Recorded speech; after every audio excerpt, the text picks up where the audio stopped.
No response sa USB.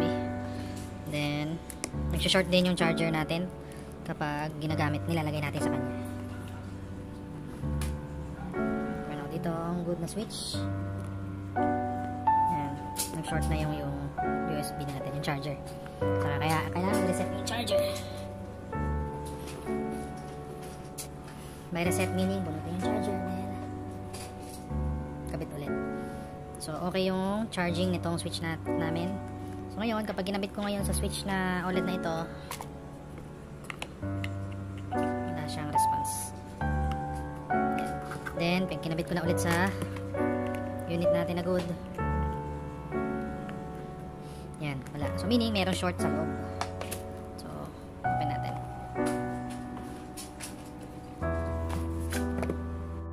Okay, so, na-open na natin siya dito sa cover.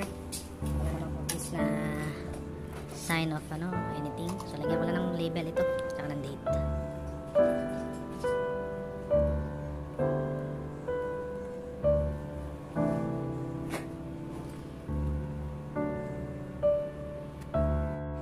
Okay, so tanggal natin yung cover, binunot na yung battery.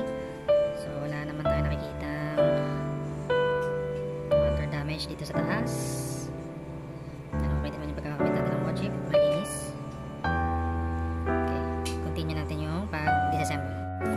Okay, so natanggal na natin siya. And initial inspection, wala naman tayo nakikitang other damages sa kanya, mga burn components or water damage. So, investigate natin. Okay, so meron tayong short sa VCC main. So, sinilip ko agad ang charging port. Hindi siya makita, pero sa microscope ko kita siya, merong mga bent, naka-bend na pins. Okay.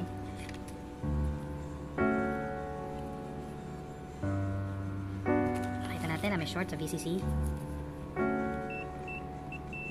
There. Ito yung fuse ng VCC. Ground, VCC. Okay, so dapat hindi yan continuous. Dapat hindi yan shorted to ground. Okay? So, nakita na natin ang problem, charging port. So, kailangan natin tanggalin ang charging port. Then, check natin kung mawawala yung short. Right?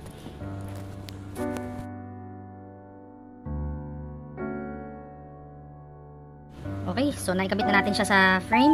Kinabit ko na rin yung battery. Then, kabit na natin yung meter. Tingnan natin kung ano ang response niya. Okay, so chinek ko na siya. Wala naman siyang short. Wala na yung short kanina sa VCC line. Ayun.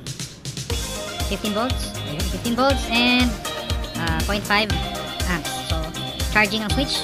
Check natin yung kabilang side. Dapat back to back. Alright.